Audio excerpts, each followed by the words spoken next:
Okay, so I am trying to figure out how I want to put this together. The first thing I did was go back to Anchor because I like Anchor, the platform, y'all. But I also want it to last long. I don't want to let it be vulnerable ever again. So pretty much what I'm doing right now is getting my little soul searching vibes together because I read better. All readers do, but I read better once I have my own shit out the way. You know what I'm saying? And I don't want my stuff to come into y'all reading. You know what I'm saying? It's a whole lot that has happened. A whole lot that I've been hit with. Okay? Very specific. Like, everything is about details and specificity. That's where you find the real gems of what's happening. And some very specific references, specific things have been happening. And it started back in November. And that's where, it started in October. It started around Halloween. And when I start going back to where I was and what was happening, I was like,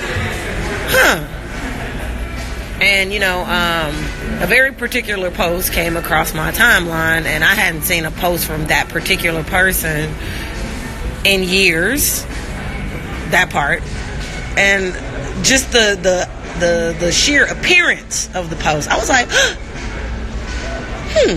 what are they up to? What are they doing?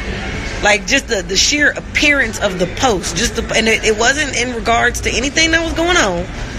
The sheer appearance of the post, I was like, where did that come from? Number one. And then number two, I was like, wow. And then there was, like some excitement, some disappointment all at the same time. And then it was just like, And then I just moved past it. I was like, whatever. Then there was another post, and I was like,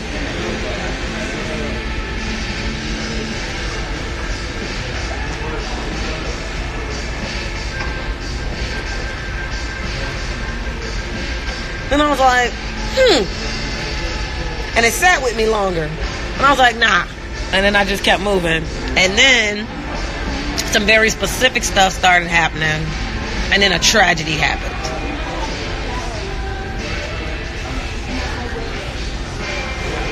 And that's when I was like, wait a minute.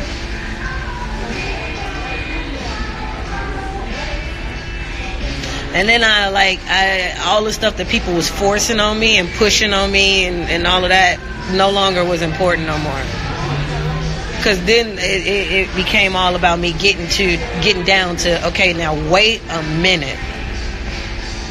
Something is way off, and now, no. And I was thinking about a whole lot of things. I was thinking about the age differences between, like, the people involved and the particular person I was thinking about. I'm like, yeah, me and that person are much closer in age, and so our vibe, our bond, everything was a lot different, much younger, just everything, because we're close in age. And in fact, we have the exact same age difference.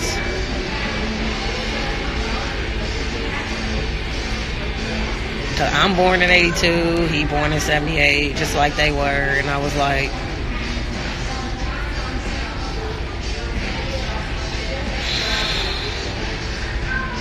then I had to start looking deeper into things. Then I started getting those headaches. And then that's when I was like, I need to take a nap. I need to start seeing stuff more. And I need to start focusing on my rest. And more visions of different things started coming to me. One of the things that was most poignant out of everything that's been happening, and I think it's another reason why I'm just I'm over a lot of things, but I'm coming across as like super lax, and I apologize for whoever is becoming completely impatient with me or whatever, but I'm healing right now, and I'm getting just way more confirmation that I'm powerful. It's always me, not in a sense of I'm better than anybody. That's not where I'm going with this. What I'm saying is, like, even in my marriage, right, the things that were going right, you know what I'm saying, the things that were going well, the things that made me make that decision to make that big leap in the first place, they were going right, they were going well. you know, the happy times, the good times, the stuff we did, you know, they were that. But then there came a point in it where I saw that was all me. I did that.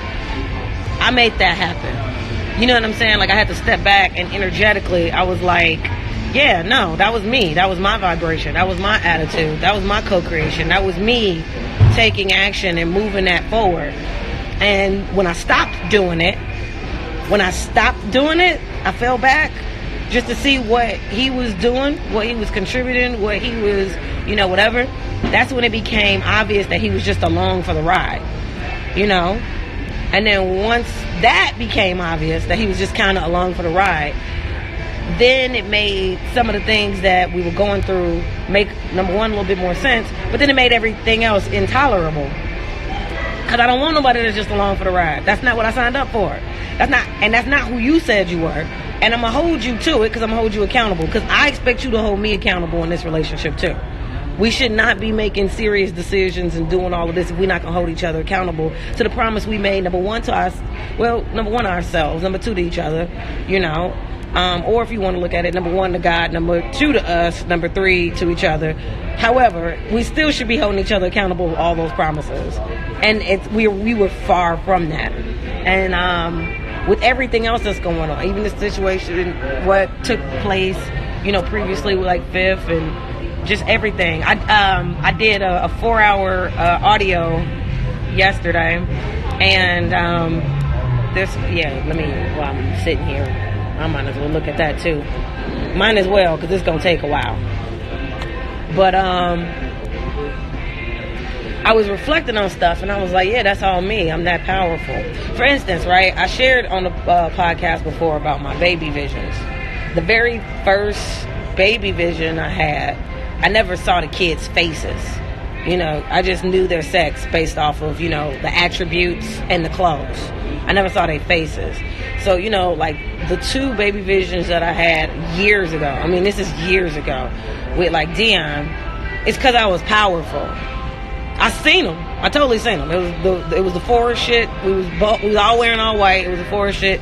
The super sleeved arm was carrying the girl baby. She had her hair in one of them poofs, you know, black baby, white. She had a white dress on, like a little girl dress. It was cute.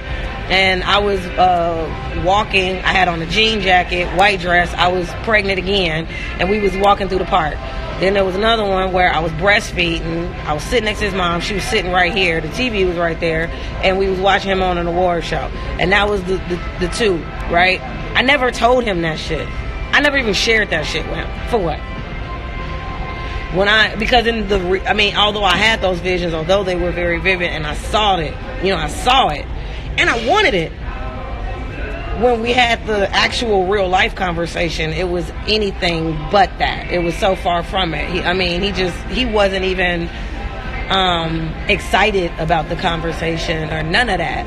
And which was a super telltale sign for me, because of what I grew up in with my own parents, what I witnessed from my older sister getting pregnant by a dude who had a whole nother family.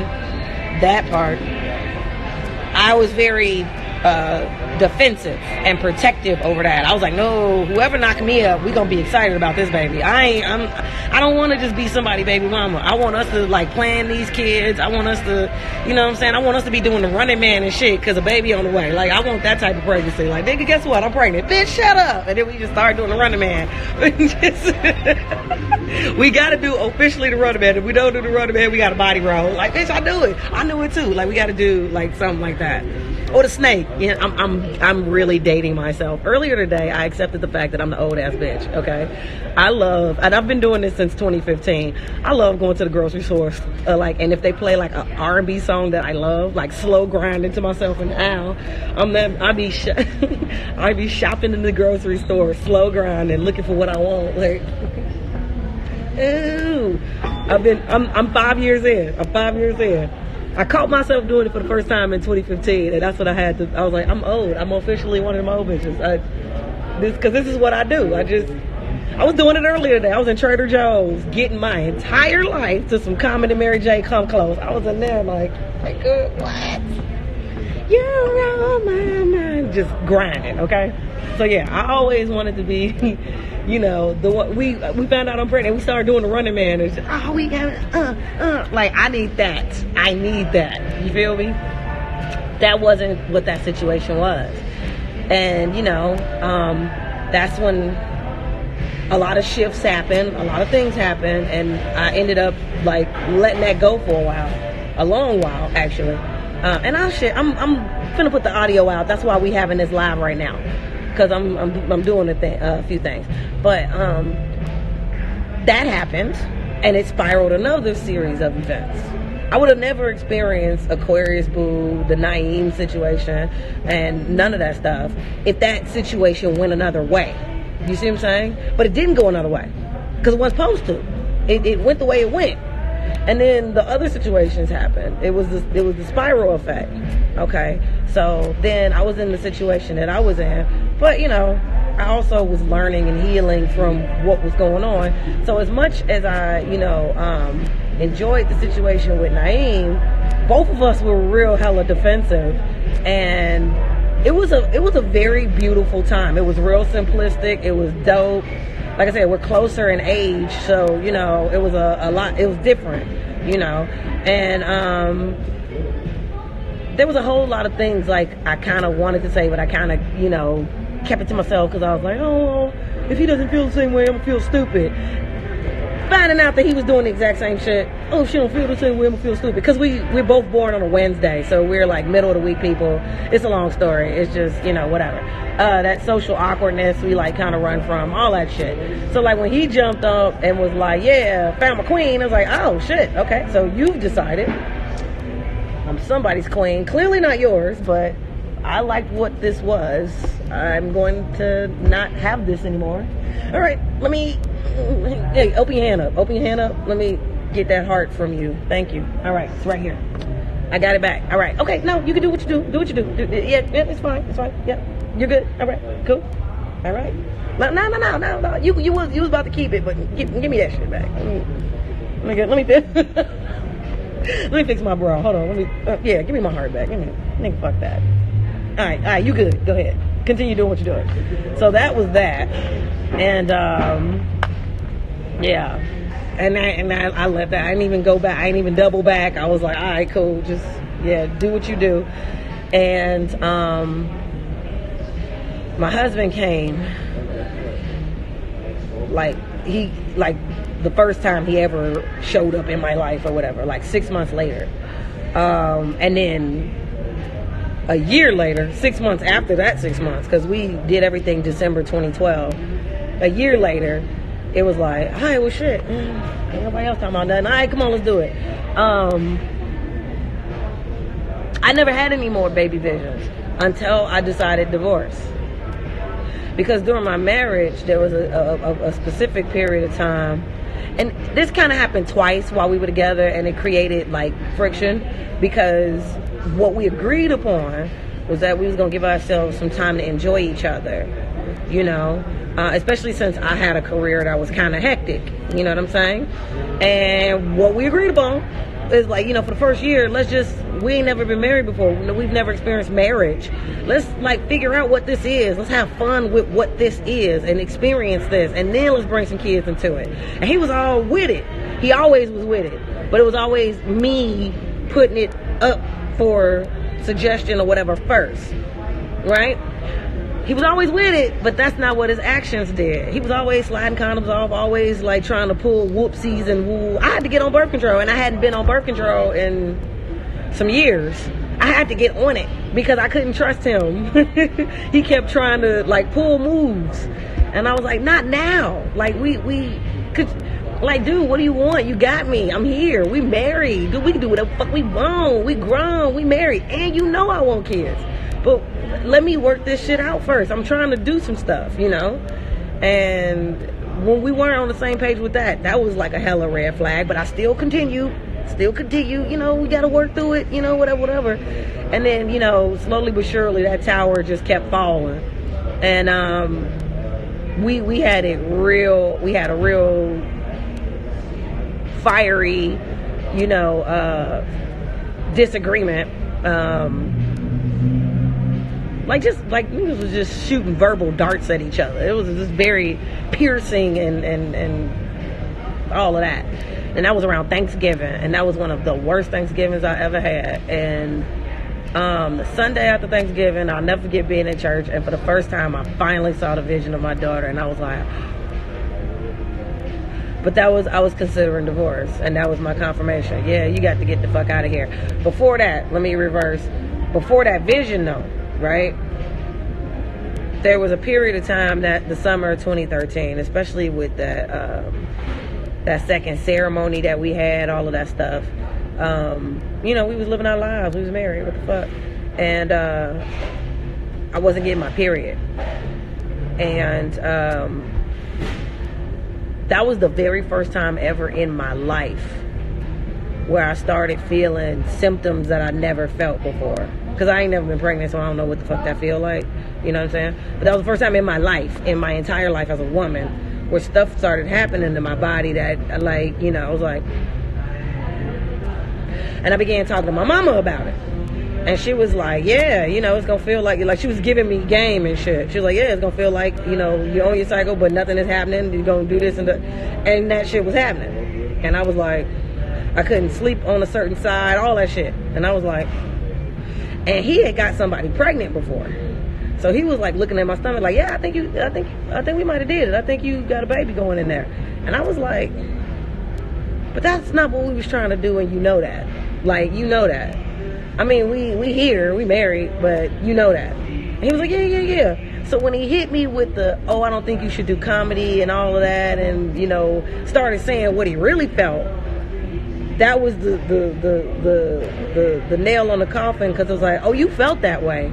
You were just waiting for this moment. I was like, nigga, did you trap me? It was that way. And we had the whole I slept on the couch. I was like, I don't even want to, I'm good. Like, and I did that whole thing. And on my birthday at the Cubs game, blessings, got my cycle. I was like, God was winking at me like, bitch, be careful. I ain't saving you next time.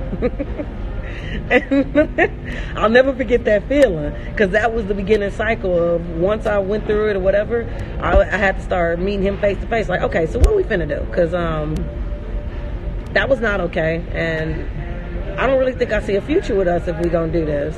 Like, if we gonna keep doing it like this. And by the time, and that was September, so by the time we got to November, which is only 2 months, but it felt like an eternity.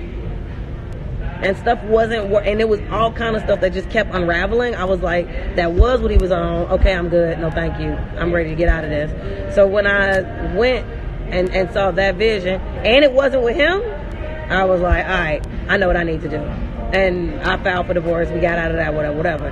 I never had another baby vision until the vision I had with Fifth. And that one was the same one.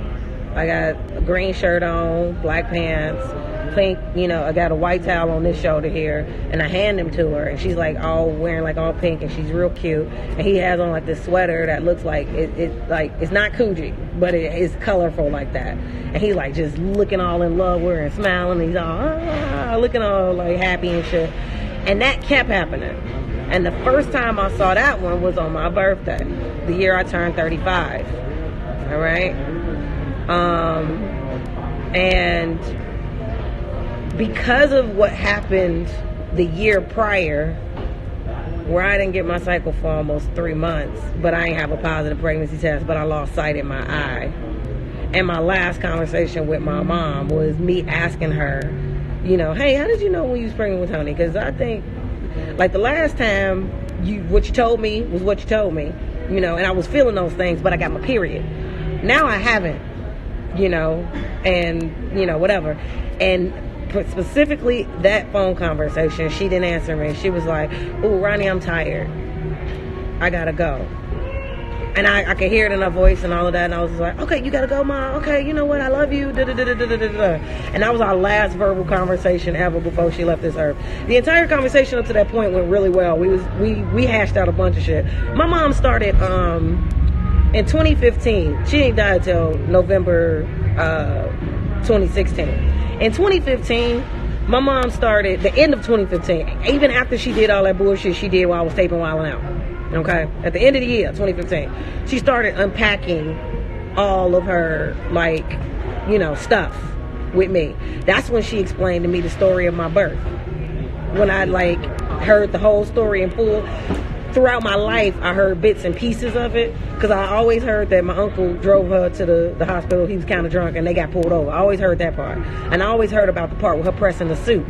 But she gave me the whole tea in December 2015. The entire tea. She gave me everything. That they were separated when she was carrying me. I never knew my entire life. Okay? She laid out the whole tea and all of that. And in the year of 2016, just all of it was becoming that as well. So, like, I really don't have no regrets. We really ended that chapter very nicely, and I'm proud of what we did while she was still here. And I took care of her. Like, when she left, everybody was trying to be on fuck shit. I shut it down. I wasn't having it. Not on my mama. Wasn't having it. So we good. Even though people still been showing up in my comments trying to create all kind of stuff, nigga, I know what happened. I'm good. She's good. We good. In fact, it's kind of cool because there's moments where I can feel her, you know what I'm saying? And, you know, be like, shit turned out right. We doing good. Everything's going all right. You know what I mean? It's a good feeling. So I'm not even worried about that at all. But I never had any other baby visions till recently. And that's when I had to go, maybe it's because it's me, you know? And, the most recent one was extremely vivid. And that's all I'm gonna say. And I'm just like, I'm a conjurer. So now I'm really trying to watch my goddamn thoughts and make sure that I'm manifesting, you know, because I'm a conjurer. For real. But the shit was like so intense. And it's the way that everything is happening and unfolding that I'm like,